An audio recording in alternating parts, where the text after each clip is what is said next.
다니엘은 유대인으로서 이제 한 15살쯤에 이 바벨론의 포로로 잡혀오게 됩니다.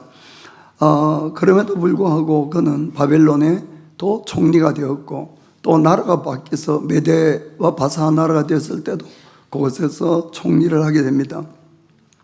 그 비결은 다니엘은 항상 기도하는 사람이었다는 것이요, 기도해서 항상 성령 충만하니까 하나님의 영이 그와 함께해서 그 모든 일을 해갈 수가 있었습니다. 그 다니엘에게도 아주 큰 위기가 몇 번 있었죠. 목숨이 달린 그 바벨론 시대에 이 느부갓네살 왕이 자기가 꾼 꿈을 이 박사들에게 알려주지도 않고 그 꿈과 그 해석을 맞춰라, 그렇지 않으면 다 죽여버리겠다, 이렇게 했던 때가 있었어요. 다니엘도 그 박사 중에 한 사람이었기 때문에 그도 죽을 위기에 당했습니다. 그럼 어떻게 그 위기에서 벗어났습니까? 그가 정말 하나님 앞에 또 간절히 기도하니까 그 꿈 내용까지, 어떤 꿈을 꾸었는가지도 주님이 알려줘서 그 위기를 모면했습니다. 메대 나라가 있었을 때 그는 사자굴에 던져주는 그런 일도 있었지만은 어떻게 그곳에서 구출되었는가요? 그는 하나님을 사랑하고 늘 하나님께 끊임없는 감사 기도를 드리니까 하나님이 그 모든 일들을 막아주시고 또 구출해 줬다, 이렇게 할 수가 있습니다. 그래서 이 다니엘은 수많은 역경 가운데서도 그런 아주 멋진 그 인생을 살아갈 수 있었던 비결은 항상 하나님께 기도하는 기도의 사람이었다는 것을 우리가 알 수가 있습니다. 저 하나님이 함께 하신 것이죠. 그러니까 그 모든 일이 그렇게 되었습니다. 그래서 오늘은 다니엘의 다니엘서 9장을 통해서 다니엘의 기도를 보고 우리가 기도를 어떻게 해야 되는가 하는 것을 한번 살펴보겠습니다. 먼저 우리가 하나님의 약속의 말씀을 붙들고 기도해야 된다는 거죠. 하나님의 약속의 말씀.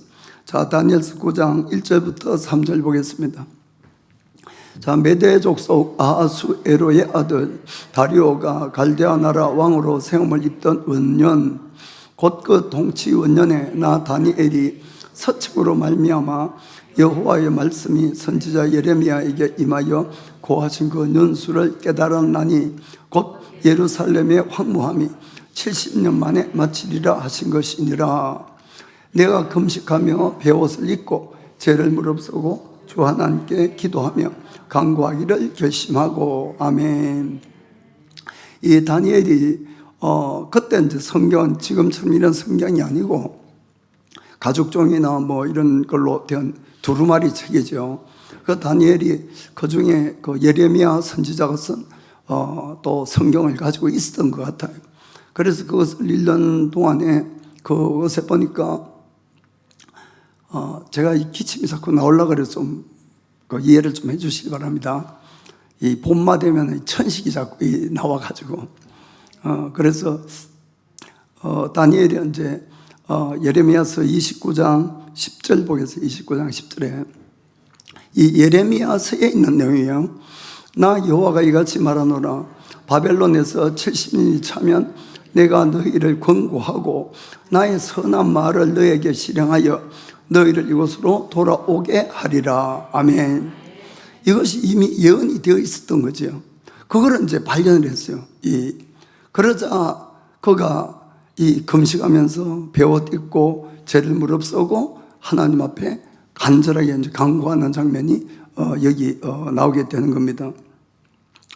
왜냐하면은 이미 이제 바벨론이 멸망했다는 것은 70년이 거의 이제 다 찼고, 그리고 또 하나는 자기들 힘으로는 절대로 이 메대와 바사 왕국을 무너뜨리고 구출할 수 있는 그런 힘이 전혀 없었죠. 그러니까 전지하고 전능하신 하나님께 간절히 기도해서 자기들을 해방시켜달라, 그 기도를 하게 된 겁니다. 우리가 가끔 보면 어떤 분들은 어떤 문제가 생기거나 또 어떤 필요가 있을 때 그냥 하나님을 마치 자기 종인 것처럼 이것 주세요, 저것 주세요, 이거 해결해 주세요, 막 이렇게 무조건 그냥 기도를 하시는 분이 있는데, 그렇게 하면은 기도 응답이 안 됩니다, 여러분. 그것이 아니라 하나님은 우리 사람이 살아가야 될 길을 이미 성경에 다 말씀을 해놓고 있는 것이에요. 기도할 때도 우리가 어떻게 하나님 앞에 나아가서 어떻게 기도를 해야 되느냐 이런 것들도 이미 다 약속을 다 해놓으신 거거든요. 그래서 기도할 때는 항상 하나님 말씀을 근거로 해서 이렇게 기도를 하셔야 됩니다. 다니엘은 아주 소년 때 그때 이 바벨론으로 붙잡혀 왔기 때문에 그때도 마음에는 간절한 소원이 있었을 거예요. 하나님 빨리 자기 민족을 이 압제에서 구원해 달라는 그 소원이 있었지만은 이 다니엘서 9장이 될 때까지 그가 자기 민족을 해방해 달라고 하나님 앞에 간절하게 간구하는 것은 지금 여기가 처음이다 이런 이야기입니다. 그래서 왜 그런가 하면은 이 다니엘은 알았어요. 자기들이 왜 이 고난을 당하는지. 그건 나중에 이제 좀 보겠습니다만은 자기들의 죄 때문에 그래요. 죄 때문에. 그래서 막 쉽게 이야기하면 죄값을 좀 받아야지 이제 해방이 되겠죠. 그런데 다니엘이 발견한 것은 하나님이 그 정해놓은 기간이 70년이다 하는 걸 발견하게 된 것이죠. 그러니까 이제 70년도 다 되었고 또 하나님께서 이 약속의 말씀대로 반드시 우리를 구원해 달라고 이렇게 기도할 수 있는 근거가 있다 이런 이야기입니다. 근거가. 그래서 우리가 기도할 때 무조건 기도하는 것이 아니고 하나님의 약속의 말씀이 하나님 앞에 기도하는 근거가 된다는 걸 믿으시길 바랍니다. 이 고아의 아버지로 불렸던 조지 뮬러는 1835년 그러니까 건 200년 가까이 전이네 190년 전이네요. 영국의 브리스톨이라는 곳에 고아원을 세웠어요. 그래 처음에는 10명, 20명 이렇게 고아원들을 돌보다가 나중에는 시설이 확장되고 2,000명까지 고아원들을 돌봤어요. 그리고는 그가 93살 때 소천하는데 전체 고아원 숫자가 15만 명, 그 고아원을 거쳐간 아이들 15만 명인데 그는 이 수많은 15만 명이 되는 아이들을 모든 필요를 채워주면서 오직 하나님 앞에 기도라는 한 가지로 다 채워간 거예요. 참 이건 정말 놀라운 간증입니다. 벌써 200년 전 이야기니까 그때는 산업혁명이 일어나고 이런 복지시설이나 이런 제도가 전혀 없었을 때거든요. 그런데 그때 이제 그 조지 뮬러는 기도로서 그 조지 뮬러가 자기가 고아원을 세운 이유에 대해서 이렇게 설명을 하고 있어요. 가난한 사람인 내가 고아원을 설립해서 그것을 유지하고 또 아이들에게 필요한 모든 경비를 그것을 어떤 기관이나 사람이나 정부에게 요청하지 않고 오직 하나님 앞에 기도와 믿음으로써 이 모든 일을 해간다면은 그거는 이미 예수를 믿는 사람들에게도 큰 믿음의 도전을 주고 믿음을 더해줄 것이고 안 믿는 사람에게도 하나님이 살아계시다는 것을 증거할 수 있는 증거가 될 거다.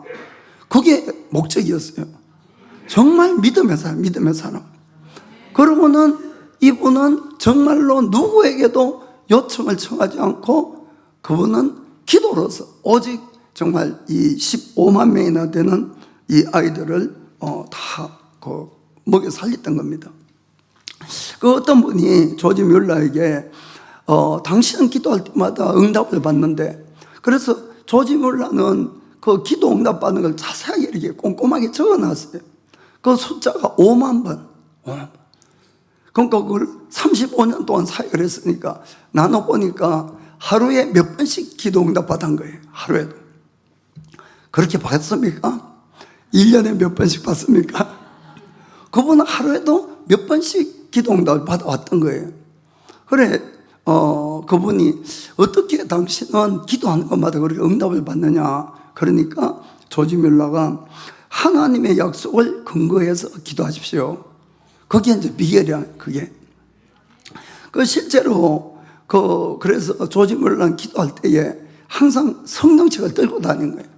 그리고는 지금 자기 상황에 맞는 그 성경 구절을 펴놓고 거기다가 손가락질을 이렇게 하면서 하나님 아버지께서 여기 이렇게 약속해 놓았지 않습니까? 이 약속이 지금 이루어지게 해달라고. 지금 이렇게 계속 기도를 하는 거예요.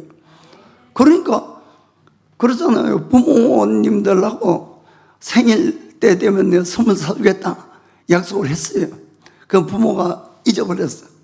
그러면은 선물 사달라고 그러면은 아유 지금은 안 돼 하면은 아니 아빠 지난번에 약속했잖아. 그거 그러면 해줘야죠. 뭐 약속했는데. 그러니까 하나님은 약속한 걸 지키시는 분인 걸 믿으시기 바랍니다. 그 이런 일화가 있어요. 한 번은 조지 뮬러가 지금 자기가 맞는 상황에 성경 구절을 못 찾아가지고 3일 동안 성경을 뒤졌다는, 그 정도로 성경 약속한 말씀을 찾아서 기도했다는 걸 볼 수가 있습니다. 그 하나님은 정말 전지하고 전능하시지만은 언제나 그냥 무조건 달라고 한다고 다 주는 것이 아니고 그분께서 약속을 하신 말씀을 따라서 주신다는 것을 항상 그걸 여러분이 기억을 하셔야 됩니다. 인간의 모든 문제는 죄 때문에 죄 사실. 그 죄 때문에 이 인간에게 저주가 들어오고 질병도 들어오고 가난도 들어오고 불화도 생기고 결국 마지막에는 죽는, 또 가난 죽는 그런 일이 생겼죠. 그런데 하나님은 우리를 만드신 분이니까 정말로 그분 우리를 사랑하세요. 사랑하지만은 그냥은 용서를 해줄 수가 없는 거예요. 왜냐하면은 죄가 가져오는 싹은 사망이다 는 것이 하나님의 율법인 거예요. 무슨 말인지 아시겠죠? 그러니까 죄를 지은 사람을 그냥은 용서할 수 없다는 거예요. 그게 하나님의 법칙이란 거죠. 법칙. 그래서 하나님은 인간을 구원하고 또 용서해 주기 위해서 한 방법이 자기 죄 없는 아들을 인간의 모습으로 이 땅에 보내셔서 인간이 모든 죄 때문에 오는 고통, 형벌을 대신 받게 한 거죠. 그렇죠?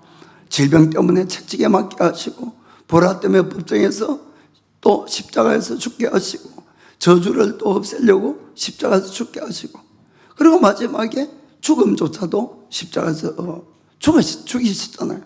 그것이 인간이 받아야 될 것을 하나님의 아들이 대신 다 받게 함으로 말미암아 그것을 갚아주신 거예요. 갚아주신 거예요. 그래서 우리는 그 사실을 믿음으로 받아들이면 내 것이 된다, 이런 이야기입니다. 그렇기 때문에 우리가 그런 근거를 알고는 그냥 무조건 기도하는 것이 아니고, 하나님 여기에 이 말씀이 있고 이런 예수님이 대가를 지불했으니까 나에게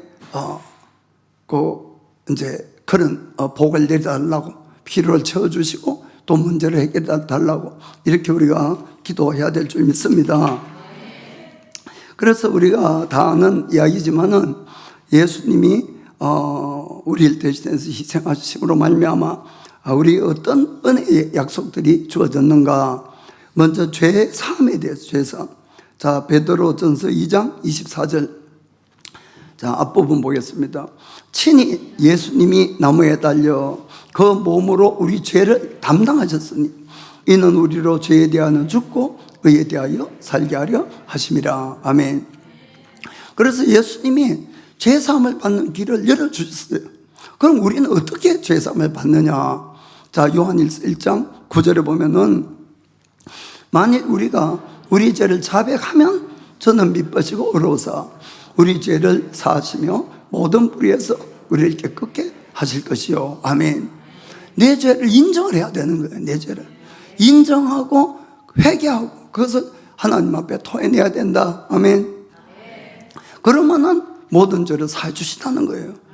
이미 형벌은 예수님이 대신 다 받았으니까. 그 우리가 해야 될 것은 내 죄를 인정하고 회개하는 것, 이런 걸 믿으시기 바랍니다. 그 질병에 대한 치료도 아까 베드로전서 2장 24절 후반부 보면은 저가 채찍에 맞음으로 너희는 나음을 얻었나니라고 되어 있습니다. 이사야서도 있지만은 흔히 예수님이 39대에 매를 맞았다고 이렇게 이야기를 하죠. 39대. 그런데 왜 39대인가? 인간의 병이 수없이 많이 있지만은 아주 근본을 파고 들어가면은 39가지의 질병이라 이러더라고요. 그래서 예수님이 질병으로 오는 모든 아픔을 대신 겪어주신 거예요. 그렇게 해서 우리의 고통을 들어주시고 병을 낫게 해주시다. 일본어 그 이제 교회 라인에 보면은 이번 주 금요일 날 참 저도 막 너무 가슴이 벅찬 게 나가다니상 위해서 쭉 1년 반 이상 기도해 왔잖아요. 우리가 기도해 왔는데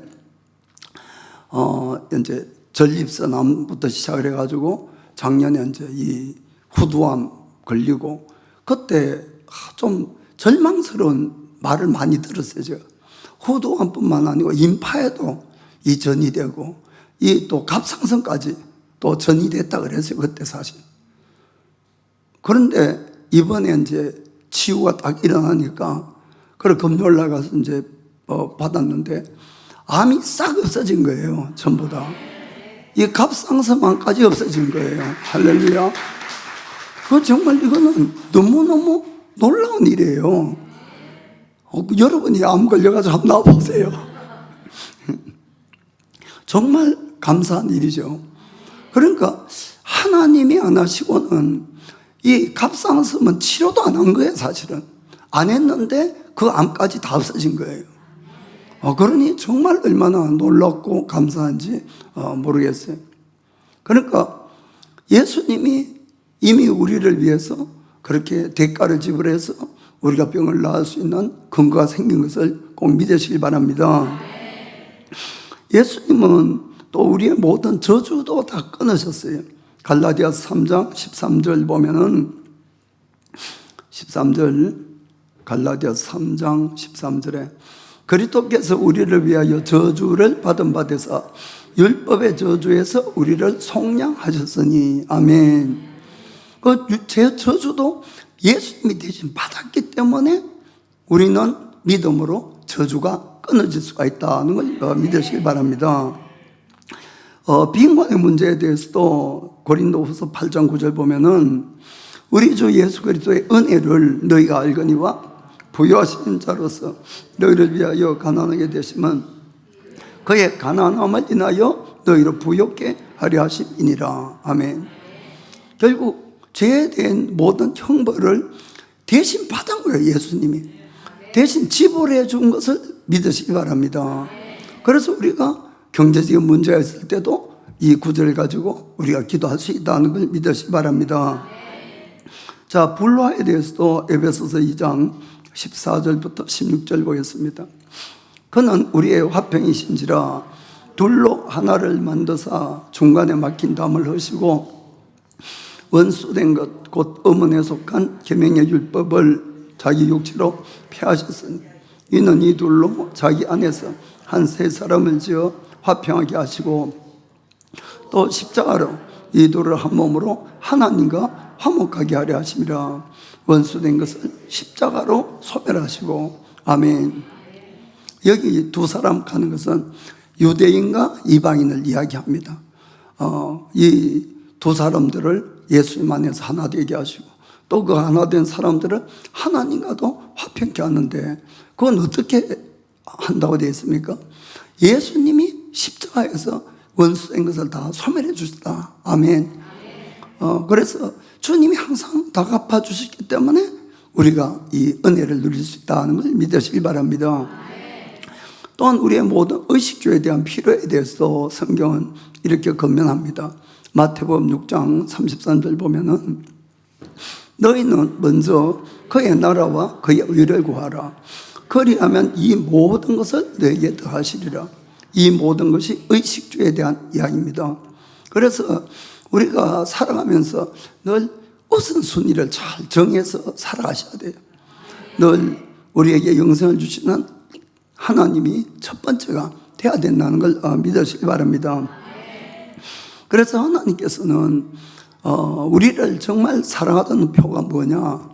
예수 그리스도를 우리에게 주었다는 거예요. 그게 정말 나를 사랑하는 증거예요, 증거. 아니, 어떻게 사랑한다고 자기 아들을 내줄 수 있는 분이 있습니까? 아무도 없어요, 이거는. 그런데 하나님은 여기 있는 우리를 사랑하셔서 그 아들을 내어주셨다고 분명히 되어 있습니다. 그리고 그걸로 말미암아 우리가 죄로 오는 모든 형벌들을 또 다 주님이, 예수님이 대신 갚아주셔서 믿음으로 우리가 그 모든 것을 가져올 수 있다는 것을 믿게 되기를 주님이라고 축복합니다. 그 다음에는, 자, 첫째는 이제 하나님의 약속의 말씀을 가지고 기도하는 거고, 그 다음에는 항상 회개의 기도부터 시작해야 된다. 회개의 기도.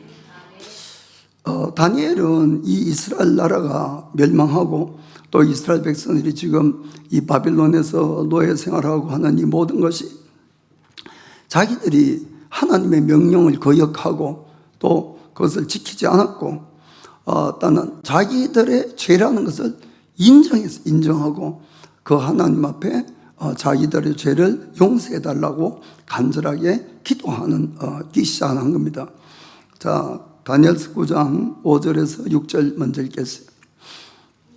우리가 이미 범죄하여 패역하며 행악하며 반역하여 주의 법도와 규례를 떠나싸오며, 우리가 또 주의 종 선지자들이 주의 이름으로 우리의 열왕과 우리의 방백과 열조와 온 국민에게 말씀한 것을 듣지 아니하였나이다.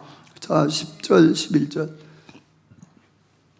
우리 하나님 여호와의 목소리를 정종치 아니하며 여호와께서 그 종 선지자들에게 부탁하여 우리 앞에 세우신 율법을 행치 아니하였음이니이다. 온 이스라엘이 주의 율법을 범하고 치우쳐가서 주의 목소리를 정종치 아니하였으므로 이 저주가 우리에게 내렸으되 곧 하나님의 종 모세의 율법 가운데 기록된 맹세대로 되었사오니 이는 우리가 주께 범죄하였음이니이다. 아멘.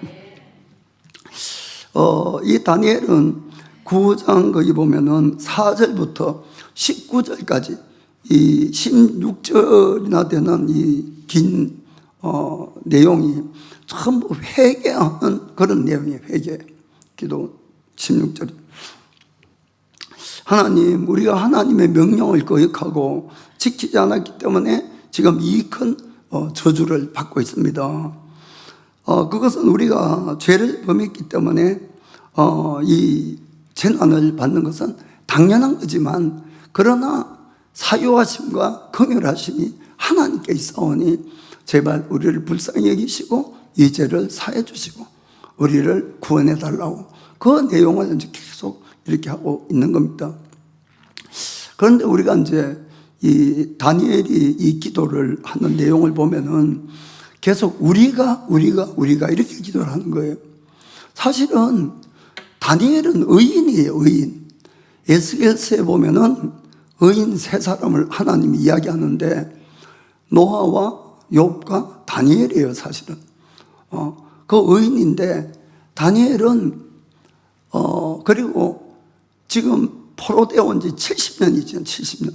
그러면은 그 죄는 다니엘이 지은 것이 아니고 70년 전 이전에 그 이스라엘 선조들이 계속 죄를 지어 왔던 거죠. 그래서 그 후손들이 지금 이렇게 이제 고난을 받고 있는데, 그렇더라도 다니엘은 자기가 우리 선조들이 이 죄를 짓고 저 죄를 짓고 이렇게 이야기하지 않는다는 거예요. 그게 아니고 우리가 라면서 자기도 그 죄인 속에 집어넣었다, 이런 이야기입니다. 우리가 특별히 중보기도를 할 때는 이 점이 아주 중요한 것이에요. 우리가 누군가를 위해서 중보기도를 하려고 그러면은 그 사람의 죄가 우리도 보여요. 사실 잘못도 보이고, 그렇지 않습니까? 그렇다고 해서 우리가 하나님, 우리 가족이라도 그렇고 누구라도 그렇고 지금 저 사람이 이런 잘못 저런 잘못 다 하고 있는데 하나님 제발 좀 용서해 주시고 구원해 주시고, 그래 기도하면 안 된다, 이 말이에요. 지금 다니엘이 이야기하는 것은 그것이 아니라 우리가 제3자로서 기도 아니고 내가 그 사람과 같은 당사자로서 기도를 해야 된다는 것이죠. 나도 그 죄인 안에 들어가서 기도를 해야지 그것이 진실한 기도가 되고 하나님의 마음을 움직이는 기도가 된다, 이런 이야기입니다. 그 우리가 남의 죄를 지적하고 저 인간 저거 잘못됐으니까 고치고 이런 건 쉬워요. 사실 잘 보이고. 그러나 그 사람의 죄가 지금 나의 죄라는 그 중압감을 가지고 마음을 찢고 기도하는 것은 결코 쉽지는 않습니다, 여러분. 그러나 그렇게 기도를 해야지 하나님이 감동을 하시는 거예요. 그럼 예수님이 이 땅에서 죄가 있어서 오셔가지고 눈물을 흘리고 기도하시고 우리를 위해서 죽으셨나요? 그건 아니잖아요. 주님이 우리를 정말 사랑하기 때문에 이 땅에 오신 것이에요. 그리고 우리의 죄를 대신해서 그렇게 기도를 한 거죠. 그러니까 특별히 중보기도는 내가 그 사람의 지금 잘못된 모든 것이 전부 내 탓이 돼야 되는 거예요. 내 탓이. 그래야 진정한 중보기도가 되고 하나님이 감동하는 기도가 되는 겁니다. 그 다니엘은 그렇게 기도한 거예요. 그렇게 그 사람 입장에서. 우리가 성경에는 고난에 대해서 이렇게 말씀합니다. 자, 시편 107편 10절에서 12절. 사람이 흑암과 사망의 그늘에 앉으며 공고와 쇠사슬에 매임은 하나님의 말씀을 거역하며 지존자의 뜻을 멸시함이라. 그러므로 수고로 저희 마음을 낮추셨으니 저희가 엎드려져도 돕는 자가 없었도다. 아멘. 참 말하기는 어렵지만은 모든 고난에는 원인이 있다는 거예요. 그냥 고난이 온 것이 아니고 그 성경 말씀에는 하나님의 뜻을 멸시하고 자기 마음대로 살아가니까 그런 고난이 닥쳤다고 분명히 말씀합니다. 그래서 고난을 주는 하나님의 목적은 그 사람의 마음을 낮추는 거예요. 마음을. 그 사람이 회개할 수 있도록 마음을 낮추고, 그리고는 그가 죄를 회개하고 전능자에게 돌아오도록. 우리가 마음이 높아진다는 것은 하나님을 안 찾는다는 걸 이야기하는 거예요. 우리 모든 인생이 하나님 그분의 손에 달려 있는데도 내 마음대로 내 뜻대로 내 힘으로 살아가는 것, 이거보다 위험한 것이 없다는 걸 깨닫기 바랍니다. 그래서 하나님은 인생은 너의 것이 아니라는 것이에요. 그리고 네 마음대로 되는 것이 아니다. 그래서 우리에게 고난을 통해서 마음을 낮추고 하나님을 찾게 만드는 과정이라는 것을 아시길 바랍니다. 하나님께 돌아오라는 거죠. 그 19절 20절 보면은 이에 저희가 그 근심 중에서 여호와께 부르짖음에 그 고통에서 구원하시되 저가 그 말씀을 보내어 저희를 고치사 위경에서 건지시는도다. 아멘. 부르짖는다고 그냥 구원해 주는 것이 아니고 말씀을 보냈다는 뜻은 우리가 늘 가야 될 길이 있다는 걸 아시길 바랍니다. 그 길에서 벗어난 거예요. 벗어났기 때문에 회개하고 그 길로 돌아오라는 거죠. 그러면은 우리를 구원해 주신다. 아멘. 정말 그렇습니다. 그래서 하나님이 고난을 주시는 것은 우리를 멸망시키려는 뜻이 절대 아니고 오히려 마음을 낮추고 하나님을 찾게 해서 우리를 살리는데 늘 목적이 있다는 것을 꼭 기억하시길 바랍니다. 그래서 고난 때에 내가 하나님께 불평하고 원망하면은 절대로 해결이 안 됩니다. 해결이. 여러분들. 그래서 고난 때일수록 주님 앞에 나를 돌아보고 혹시 내가 무엇가 잘못됐는지 나를 고치려고 하고, 아무튼 감사가 안 나와도 감사를 택하고 이렇게 해야지 그 위경에서 빨리 벗어날 줄 믿습니다. 그래서 늘 우리는 이 애굽에서 나온 이스라엘 백성들을 좀 기억을 해야 됩니다. 하나님은 애굽에서 노예 생활하고 있는 그들을 구원해내서 그들을 모두 다 가나안 땅으로 데려가는 것이 목적이었어요. 그렇죠. 적박골이 어려운 가나안 땅으로. 그러나 그들 속에 있는 모든 불신앙이나 모든 잘못된 것을 하나님은 제해내야 되기 때문에 광야에서 40년 동안을 돌게 하시는데, 그들은 조금만 불편하고 조금만 힘들면 늘 하나님을 원망했어요. 하나님. 그 결과는 어떻게 됐습니까? 하나님은 그들을 다 가나안 땅으로 데려가려는 것이 목적이에요. 그런데 그들이 그렇게 원망하고 불평하니까 애굽 땅에서 나온 20살 이상 된 1세대 사람들 60만 명 중에 2명밖에 가나안 땅을 못 들어간 거예요. 나머지는 광야에 다 죽어버린 겁니다. 광야에서. 그러니까 우리의 삶은 하나님 그분이 인도하시는데, 어쨌든 하나님이 좋으신 하나님으로 내가 믿는다면은 내 인생에서 일어나는 모든 것들도 내가 그걸 인정하고 받아들여야지 된다는 겁니다. 아멘. 성경은 좋은 일이나 나쁜 일이나 하나님의 허락이 없으면 절대로 일어나지 않는다고 되어 있어요. 자, 그러면은 지금 내가 시련 중에 또 힘든 중에 고난에 있다 하면은 내가 그것을 불평한다는 뜻은 하나님이 결정한 것을 내가 원망하고 불평하는 것이 된다는 것이죠. 그러니까 절대로 해결이 안 된다는 것을 늘 마음에 새기시길 바랍니다. 우리가 욥을 한번 생각해 봅시다. 욥은 하나님이 인정하는 의인이었어요. 정말. 그럼에도 불구하고 하루 만에 자기의 모든 재산을 다 잃어버리고 10명이나 되는 자녀가 하루아침에 다 죽어버리고 자기 몸에도 악창이 나서 너무 힘들어서 이 깨어진 기와장으로 몸을 끌어야지 살아가는 너무너무 비참한 그런 처지가 되었죠. 그러니까 욥이 얼마나 정말 육신적으로도 정신적으로도 환경적으로도 고통 속에 있습니까? 그런데 욥기를 잘 읽어보면은 그것보다도 욥을 훨씬 힘들게 한 게 있어요. 그게 뭔가 하면은 욥이 아무리 생각해도 자기 잘못을 발견할 수가 없는 거예요. 자기는 하나님 앞에 바로 살려고 얼마나 몸부림치고 이렇게 살아오는데, 하나님 도대체 내가 뭐가 잘못해서 이런 일이 생기냐고. 자기 잘못을 알면 얼마든지 받아들이겠는데 그것이 발견이 안 되니까 너무너무 힘든 거예요, 그게. 그래서 하나님을 원망할 수가 없으니까 자기 생일을 원망했다가 자기가 살아서 태어난 걸 원망했다가 별별 다 원망하잖아요. 욥으로 볼 때는 자기는 잘못이 없으니까. 그런데 그런 욥이 하나님을 딱 만난 순간, 그 마지막 순간에 어떤 고백을 하는가 우리 보겠습니다. 자, 욥기 42장 5절 6절 보겠습니다.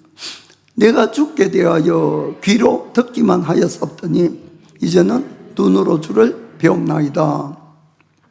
그러므로 내가 스스로 하나고 티끌과 제 가운데서 회개하나이다. 아멘. 여기에 욥이 뭘 잘못했다 그 내용은 나오지 않아요. 그런데 여러분, 이 영적 세계라는 것은 참 신기한 게 계시의 세계, 계시에 하나님이라는 분을 딱 만나면은 그냥 안 가르쳐줘도 다 알게 되는 거예요. 그게 영의 세계예요. 그러니까 하나님을 딱 봤을 때에 욥은 자기가 뭘 잘못했는 걸 알은 거예요. 직감적으로 모든 걸. 그러니까 우리가 볼 때는 욥은 정말 청렴결백할 뿐만 아니고 티껏 하나 잘못된 게 없어요, 우리 인간의 눈에는. 그럼에도 불구하고 욥이 하나님을 봤을 때 자기의 잘못을 본 거예요. 그러니까 욥이 하나님 앞에 정말 자기를 하나고 내가 티끌과 먼지를 듣고 회개한다고 이렇게 고백할 수밖에 없었다는 거죠. 여러분 중에 혹시 내가 고난 중에 불평하고 원망한 사람이 있다면은 욥보다도 어렵다고 생각되면 하세요.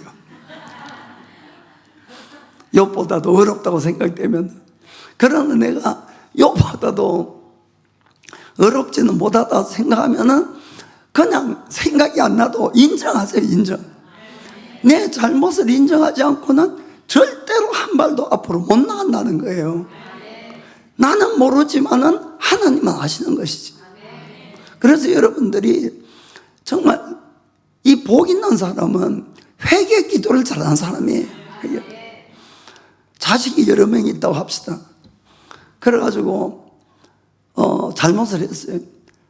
부모가 매만 탁 들면은 잘못했어요. 이런 애들은 안 맞아. 근데 매를 뜨는데도 뚱가 해가지고 있으면 그냥 더 맞잖아요. 그러니까 하나님 앞에 빨리 엎드리고 빨리 잘못했다 그러면은 안 맞아요. 안 맞아. 그러니까 회개를 잘 하셔야 돼, 우리가. 그건 뭡니까? 내가 잘 모르지만은 고난이 있을 때마다 나를 돌아보고 내 잘못, 모든 걸 내 탓입니다, 이렇게 해야지 이게 해결이 되는 거예요. 남 탓입니다 이래버리면은 해결이 안 나는 거예요. 사람 사이에도. 그냥 내가 잘못했다고 하고 넘어가면은 잘 해결이 돼. 그래서 여러분들이 정말 회개를 잘 하셔야 됩니다. 그래서 이 회개 기도는 하나님의 은혜를 받는 지름길이고 첫 번째 단추예요, 이게. 회개 안 하면 아무 일이 안 일어납니다, 여러분. 그 여러분 한번 보세요. 그 세례 요한이 이 땅에 와서 사역할 때 뭐라 그럽니까? 첫 마디가 회개해라, 천국이 가까이 왔느니라. 아멘. 예수님이 이 땅에 오셔서 사역할 때도 첫 마디가 회개하라, 회개해라, 천국이 가까이 왔다. 아멘.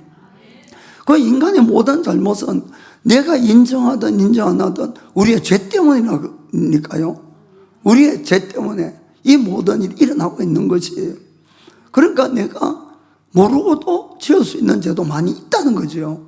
그러면은 그걸 내가 주님 앞에 마음을 낮추고 회개부터 시작하면은 하나하나 풀어지는 겁니다. 오순절에도 이 베드로가 설교를 하니까 군중들이 마음이 찔렸다고 되어 있어요. 그래서 사도들에게 묻습니다. 형제들아, 우리가 어떻게 해야 될꼬 했을 때, 자, 사도행전 2장 38절 보면은 베드로가 가로되 너희가 회개하여, 아멘. 각각 예수 그리스도의 이름으로 세례를 받고 죄 사함을 얻어라. 그리하면 성령을 선물로 받으리니. 아멘. 결국 회개는 죄를에서 벗어나는 거고, 우리가 형벌에서 벗어나고 우리를 거룩하게 만들고 하나님의 은혜를 받게 만든다는 것을 정말 꼭 믿기를 부탁드립니다. 자, 마지막에는 하나님께는 모든 걸 기도할 때는 다 걸어서 기도해야 된다. 기도는 우리가 기도하는 그 자체의 행위는 그렇게 중요하지 않아요. 더 중요한 것은 누구에게 어떤 마음을 가지고 기도하느냐가 제일 중요합니다. 누구에게 어떤 마음으로 기도하느냐. 그래서 우리는 하나님이란 분을 너무 이렇게 쉽게 생각하는 경향들이 있는데, 그분은 잘 생각해 보면은 정말 무서운 분일 수도 있고, 정말 우리가 감히 가까이 가지 못할 그분이세요. 모든 만물을 창조하신 하나님이죠. 그 하나님 앞에 내가 간구할 것이 있어서 기도하러 나왔다면은 나의 온 정성을 다해야 되는 거예요. 늘 온 정성을. 우리가 다니엘이 기도하는데 그 9장 3절 보면은 이렇게 되어 있습니다. 내가 금식하며 베옷을 입고 죄를 무릅쓰고 주 하나님께 기도하며 간구하기를 결심하고. 아멘. 금식한다는 거, 금식해 봤습니까? 결코 쉽지 않아요, 여러분. 그런데 금식한다는 것은 내가 먹는 것도 다 재버리고 오직 기도에 집중하겠다, 그런 뜻과, 안 먹으면 사람이 죽잖아요. 내 목숨 걸고 기도하는 그 행위가 바로 금식하며 기도하는 거예요. 그리고 이스라엘 백성들이 구약에는 뭐가 좀 특별히 회개할 것이 있으면은 항상 베옷 입고 이 죄를 뒤집어 쓰고 그렇지 기도를 많이 하는데, 그것도 이유가 있는 것이에요. 그 무슨 이유인가 하면은, 죄를 뒤집어 쓴다는 것은 내 죄가 너무 부끄러워서 하나님 앞에 이 죄를 뒤집어 써서 가리고 싶다. 죄라도 뒤집어 써서. 무슨 말인지 아시겠습니까? 나를 좀 용서해달라고. 내 죄가 너무 무겁고 부끄럽습니다. 죄라도 뒤집어 써서 내 죄를 가리게 해달라고. 그리고 베옷은, 여러분 베옷이 얼마나 까칠까칠하고 힘듭니까? 그걸 맨살에 입어보면은 이 살이 눌리고 찔리고 아프지요. 계속 괴로움이 오는, 괴로움이. 그래서 하나님, 나는 항상 내 죄 때문에 이 괴로움을 계속 받아야만 되는 그런 존재입니다. 그걸 하나님 앞에 고백하는 거예요. 그래서 죄를 뒤집어 쓰고 베옷을 입는다는 것은 내 죄가 이만큼 무겁고 이만큼 부끄럽고 또 또 나는 늘 고통을 받아야 될 그런 마땅한 인간이지만은 다니엘의 이야기처럼 주님 나를 불쌍히 여겨주시고 내 죄를 용서해 주세요, 그 뜻이거든요. 그러니까 다니엘은 자기의 모든 걸 걸고 지금 하나님 앞에 나와서 기도하는 그 모습을 우리가 볼 수가 있는 겁니다. 그래서 여러분, 기도할 때는 늘 내 마음을 좀 찢으셔야 돼요. 찢어서서 하나님 앞에 진실되고 간절한 마음으로 기도하는 것이 하나님 앞에 상달된다는 것을 여러분 믿으시기 바랍니다. 그 요엘서 2장 12절 13절 앞부분 볼게요.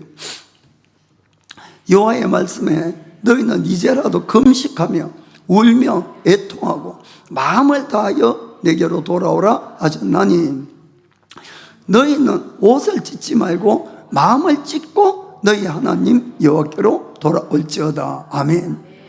옷이 아니라, 형식이 아니라 내 마음을 찢고 나오라는, 내 마음을 찢고. 아멘. 다윗은 범죄를 했어요. 그래서 하나님 앞에 너무 괴로운 자기 심정을 토해내면서, 그러나 하나님이 어떤 마음을 받으시는가를 다윗은 알고 있었어요. 그 시편 51편 17절 보면은 이렇게 고백합니다. 하나님의 구하시는 제사는 상한 심령이라. 하나님이여 상하고 통회하는 마음을 주께서 멸시치 아니하시리이다. 아멘. 그래서 통회하는 마음, 내 마음을 찢는 그런 기도가 하나님이 들어주는 기도가 된다는 걸 꼭 믿으시길 바랍니다. 여러분, 심지어는 하나님의 아들인 예수님도 하나님 앞에 아버지께 기도하는데 어떤 모습으로 기도를 하셨냐.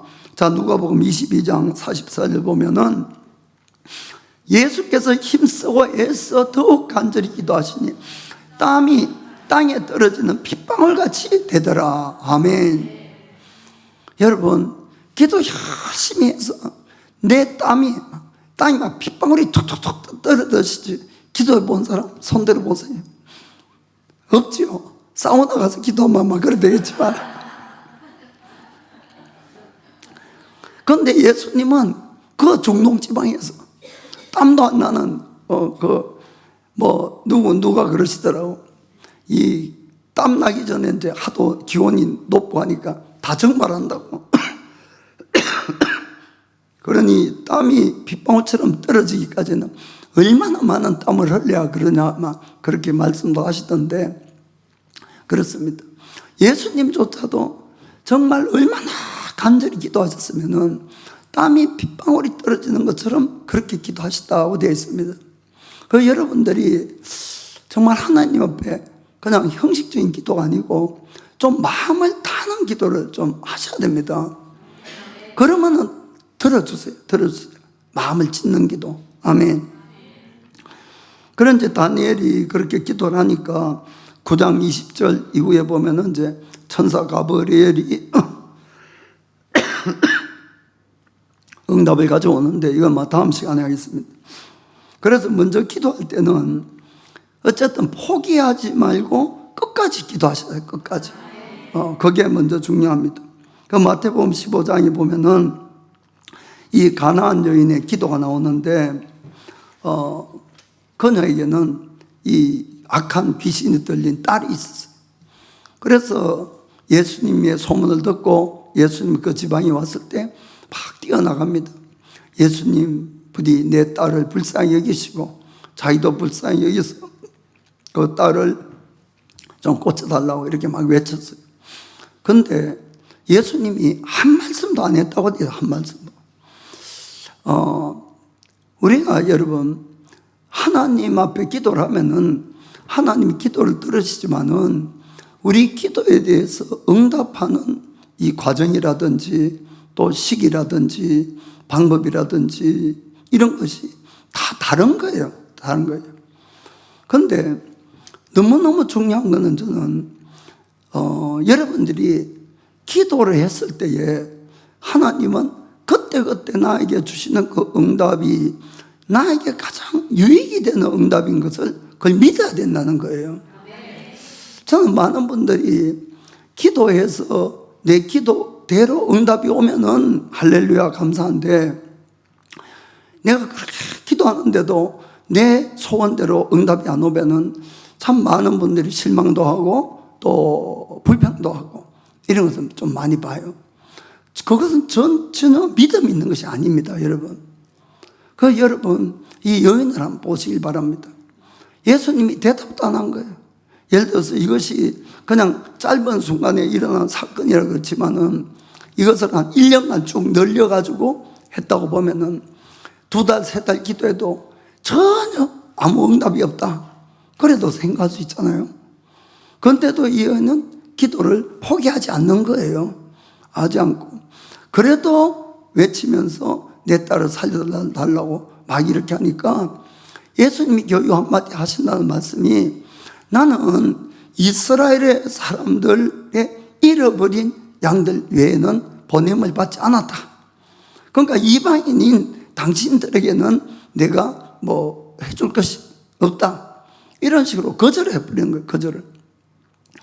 그럼 여러분, 거절당했다고 거기서 또 돌아서야 됩니까? 아닌 거예요.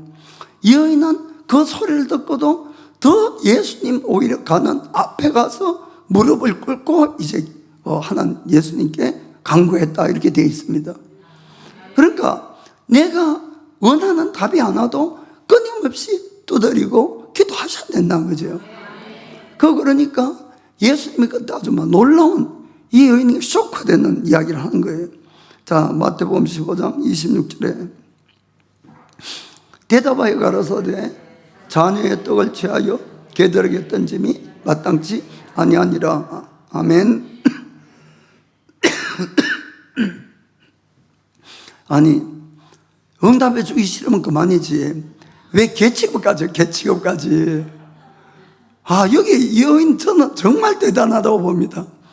막 이 정도 되면 막 이 화가 나가지고 예수가 뭐고냐 막 이렇게 될 건데, 이 여인은 그렇지 않은 거예요. 그러니까 주님은 우리의 믿음을 시험해 볼 때 아주 그냥 바닥에 던지시고 세상 말로 위에서 막 밟으시고 이렇게 할 때도 있다는 거예요. 그런데 이 여인은 그 말을 듣고도 자기가 여기서 화를 내서 떠나면은 영원히 딸은 못 고치는 거예요. 목적이 있잖아요. 내가 기도 응답을 받을 것 같으면은 무슨 수모를 당하든 무슨 일을 당하든 내가 응답 받는 게 목적이지, 내 자존심이 중요한 것이 아니지 않습니까? 그래서 이 여인은 그 다음에 27절에 이렇게 대답합니다. 여자가 가로되 주여 올소이다마는 개들도 제 주인의 상에서 떨어지는 부스러기를 먹나이다 하니. 아멘. 참 놀라운 대답을 하는 거예요. 그걸 인정하는 거예요. 그냥 주님이 아무리 그냥 나를 무시하고 프라이드를 깎아내고 짓밟아도 그렇습니다. 저희들은 그냥 개하고 똑같다고, 개. 그러나 개들도 주인의 상에 떨어지는 부스러기를 먹으니까 온전한 떡을 달라는 것이 아니고 부스러기라도 좀 달라 이거죠. 아멘. 그러니까 얼마나 이 놀라운 대답을 한 거예요. 그럼 예수님이 이 여인을 계속 시험해 본 의도가 그 다음에 보면 알 수가 있죠. 28절 보니까 예수께서 대답하여 가라사대 여자야 너의 믿음이 크도다 너의 소원대로 되리라 하시니 그 시로부터 그의 딸이 나으니라. 아멘. 할렐루야. 예수님은 그 여인의 믿음을 계속 시험해 본 거예요. 믿음을.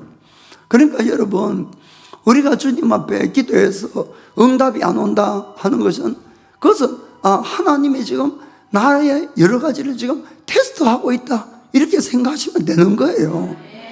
그래서 주님께서는 우리의 믿음도 보시고 우리의 인격도 보시고 우리의 또 응답받고 난 다음에 변화될 모습 장래까지 다 하시기 때문에 그때 우리에게 가장 합당한 것을 주신다는 것을 그걸 믿음으로 받아들여야 되는 것이에요. 우리는 하나님을 나의 아버지라고 불러요. 좋으신 하나님이라고 고백을 하는 거예요.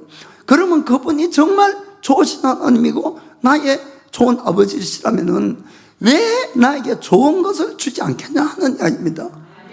그 하나님의 응답이 늘 우리는 내 소원대로 와야 그것이 좋은 것이고 내 소원과 반대되는 것이 오면 나쁜 것이다, 그것이 아니라는 걸 깨닫고 알아야 된다는 것이죠. 나를 나보다 더 잘하신 분이 하나님이세요. 그분이 나의 모든 것을 아시고 지금은 나에게 노라는 응답 또는 기다려라, 이런 응답이 훨씬 나에게 유익하다는 거죠. 무슨 말이 아시겠습니까? 그것을 내가 믿음으로 받아들이는 자가 참으로 하나님을 바르게 믿는 것이에요. 우리는 늘 하나님이 불 속에도 건지시고 물 속에서도 건지는 하나님이세요. 맞아요. 그러나 그렇지 아니할지라도 그분은 하나님이세요. 나의 좋으신 아버지세요. 그걸 믿는 믿음이 더 위대한 믿음이라는 것을 꼭 믿으시기 바랍니다. 여러분, 왜 기도를 해야 됩니까? 기도하고 받는 모든 것은 나에게 가장 좋은 것이기 때문에 기도하셔야 되는 거예요. 그러나 기도하지 않고 내 인생에 만나는 모든 일은 보장이 안 된다는 걸 아시기 바랍니다. 그러나 기도하는 동안에는 내가 만나는 모든 일은 나에게 가장 좋은 걸 주시는 거예요, 하나님이. 그걸 우리가 여러분 정말 믿으셔야 돼요. 그래서 기도하는 거예요. 기도 안 하고 닥치는 모든 것은 이것이 좋은 것인지 나쁜 것인지 전혀 보장이 안 된다는 것을 여러분이 아시기 바랍니다. 그래서 마태복음 7장에 보면은 너희가 악한 자라도 좋은 것을 자식에게 줄 줄 알고만 하늘에 계신 너희 아버지께서 구하는 자에게 좋은 것을 주시지 않겠느냐. 아멘. 그러니까 구하셔야 되는 거예요. 그럴 때에 오는 것은 나에게 다 좋은 것이라는 것을 믿으셔야 됩니다. 그것이 믿음이시고 그것이 하나님이 좋으신 하나님이고 나의 아버지 하나님을 믿는다는 것을 여러분 아시기 바랍니다. 사도 바울은 눈이 아주 심한 병이 있었어요. 너무너무 괴로웠어요.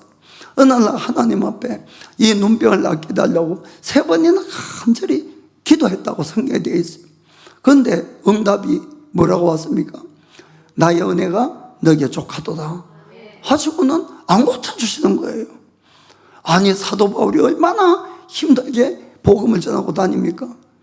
그 사도 바울이 응답이 거꾸로 왔다고 그가 마음이 틀어져 가지고 하나님께 시험 들었습니까? 아니잖아요. 오히려 하나님 앞에 감사했다고 되어 있어요. 자, 고린도후서 12장 9절 보면은 내게 이르시기를 내 은혜가 너에게 족하도다. 이는 내 능력이 약한 데서 온전하여 짐이라 하신지라. 이러므로 도리어 크게 기뻐함으로 나의 여러 약한 것들에 대하여 자랑하리니 이는 그리스도의 능력으로 내게 머물게 하려 함이니라. 아멘. 우리가 이 믿음을 가지게 되기를 주의 이름으로 축복합니다. 그건 잠깐 정리하고 이제 마치겠습니다. 그 우리가 언제나 기도할 때는 항상 회개 기도부터 우리가 먼저 하셔야 됩니다. 정말 내가 알고 지은지 모르고 지은지 하루 지나고 나면은 먼지가 뽀얗게 묻어요. 내가 원하든 안 하든 내 마음이 세상에 빼앗긴 것도 있고 그런 것들을 좀 정리하고 회개하고 특별히 이제 우리가 남을 위해 중보기도 할 때는 정말 그 사람의 입장에서 기도하셔야 돼요. 그 사람이 바로 내가 바로 그 사람이라고 그렇게 하나님 앞에 죄도 회개하고 기도해야 될 줄 믿습니다. 그리고 이제 문제나 시련이 왔을 때나 또 필요가 있을 때는 그냥 무조건 막 기도하지 마시고 이미 성경에 우리를 위해서 예수님을 통해서 약속해 주신 것들이 많이 있으니까 그 약속의 말씀을 붙들고 기도하는 거예요. 약속의 말씀. 아까 그건 다 봤습니다. 그래서 그 말씀을 붙들고 기도하고 또 우리가 기도할 때는 항상 예수님처럼 전력을 다해서 정말 내가 이 땀방울이 핏방울이 떨어질 때까지 그렇게 마음을 다 쓰고 이렇게 기도해야 될 줄 믿습니다. 이 구세군의 창시자인 윌리엄 부부스는 기도하는 당신이요, 당신이 기도할 때는 그 기도에 나의 목숨이 달린 것처럼 기도하라 이렇게 이야기를 했습니다. 그리고 중요한 것은 항상 기도하고 난 다음에 이 응답이 왔을 때에 그것이 세대에서 어떤 응답이라도 절대로 불평불만하면 끝이에요. 그 믿음이 불합격이다 이 말입니다. 그래서 일단 받아들이고 좋으신 하나님은 항상 나에게 지금 나에게는 이것이 가장 좋은 것이기 때문에 이걸 줬다. 그러면 계속 더 기도하는 거예요. 그 여인처럼. 아멘. 그렇게 해서 우리가 응답도 좋지만은 나를 사랑하시는 그 하나님 그분을 꼭 더 추구하고 만나게 되기를 예수님의 이름으로 축복합니다. 자, 기도하겠습니다.